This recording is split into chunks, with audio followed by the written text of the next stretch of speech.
In this module, we will be introducing the 3 machine learning methods that we will be using. Biology today is generating more data than ever before. From genomic sequencing to molecular simulations, scientists produce vast amounts of information every day. But making sense of all of this data is challenging, one that machine learning helps to solve.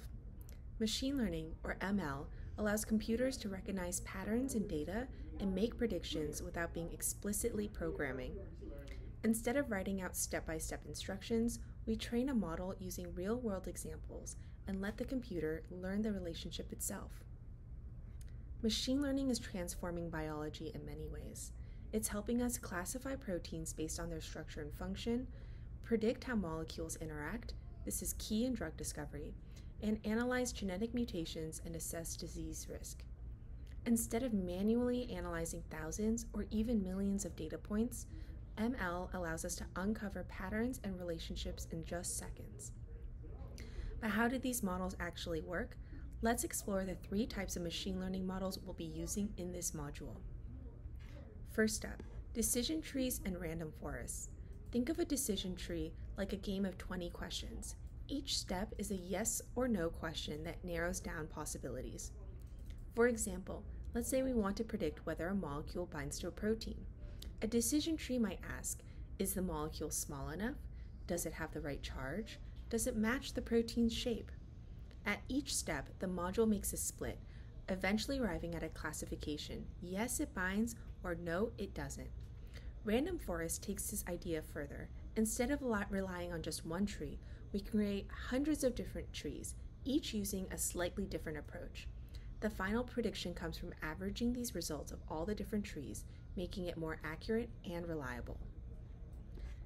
Next, we have logistic regression. Despite its name, it isn't about regular regression. It's actually a classification tool designed for yes/no questions. Think about predicting whether a patient has a disease based on biomarkers. Logistic regression assigns a probability score between 0 and 1, where 0 means unlikely and 1 means very likely.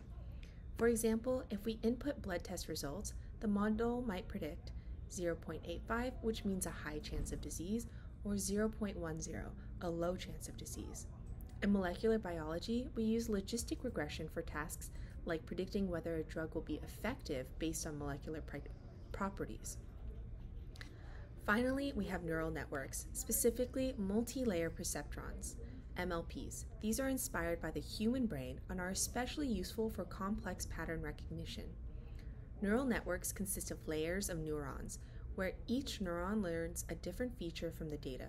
For example, if we want to predict how a protein moves, a neural network might, in the first layer, identify basic shapes of the structure, in the second layer, recognize interactions between molecules, and in the third layer, predict how proteins fold or changes its shape. The ability to process multiple layers of information makes neural networks extremely powerful for analyzing complex biological data. Machine learning isn't just theoretical. It's being used right now to solve big challenges in biology, such as predicting drug interactions to develop new treatments, identifying cancer mutations that impact treatment decisions, and modeling viral evolution to track how diseases like COVID-19 mutate. By applying machine learning to biology, we can analyze massive data sets faster, accelerate research, and make discoveries that might take humans years to find manually. We have now covered the basics of machine learning and the 3 key models we'll be using: decision trees and random forests, logistic regression, and neural networks or MLPs.